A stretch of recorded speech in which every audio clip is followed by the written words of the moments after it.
Congress party ने एक मुद्दा बनाया है श्री नरेंद्र बुढ़ानिया जी के कमेटी के उस अध्यक्षता को लेकर।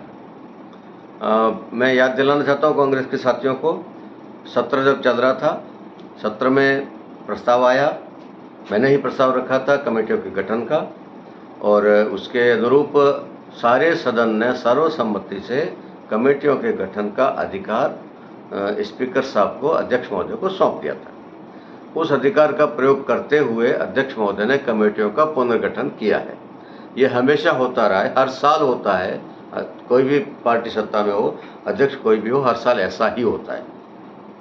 उसके अनुरूप उन्होंने पुनर्गठन करते हुए अलग अलग मान्य सदस्यों को अलग अलग कमेटियों में नामित किया है और अध्यक्ष भी नामित किया है।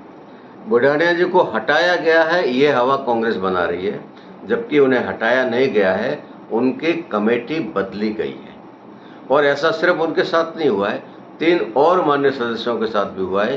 केसाराम जी चौधरी की कमेटी बदली गई है, हरि सिंह रावत जी की कमेटी बदली हुई गई है, और जितेंद्र गोठवाल की कमेटी बदली है। इसलिए ये कोई अनहोनी बात नहीं है, कोई एक्स्ट्रा ऑर्डिनरी बात उनके साथ नहीं हुई है, न कोई अपमानजनक बात हुई है। ये राजनीतिक लाभ लेने के लिए कांग्रेस ऐसी हवा बना रही है। दूसरी बात, डोटासरा साहब ने जो ओवर रिएक्ट करते हुए, जैसा उनका स्वभाव है, ओवर रिएक्ट करते हुए समिति की सदस्यता से इस्तीफा दिया। मैं याद दिलाना चाहता हूँ, पिछले सत्र के दौरान गतिरोध हुआ था। डोटासरा जी के किसी गलत कार्रवाई के कारण गतिरोध उत्पन्न हुआ था, उनका निष्कासन हुआ था। निष्कासन रद्द करने की बात पे जब किसी ने उनको सुझाव दिया कि आप माफ़ी मांग ले तो निष्कासन रद्द हो सकता है, तो उन्होंने जो शब्द प्रयोग किया था, मैं दोहराना नहीं चाहता, पर वो आसन के प्रति बहुत ही अपमानजनक शब्द प्रयोग किया था उन्होंने, और माफ़ी मांगने से साफ इनकार कर दिया था।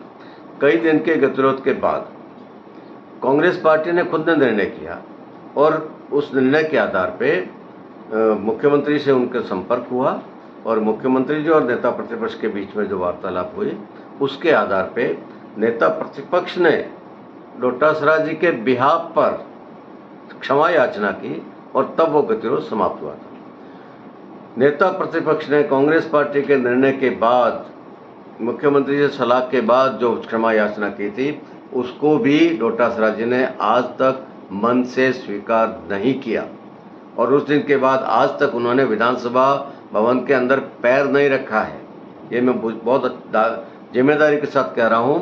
पूरे सत्र के दौरान वो सदन में नहीं आए, और उसके बाद कमेटियों के मीटिंगों में भी वो वैसे भी नहीं आ रहे हैं, उस अघोषित बाइकआउट के कारण। अब उनको ये बहाना मिल गया है।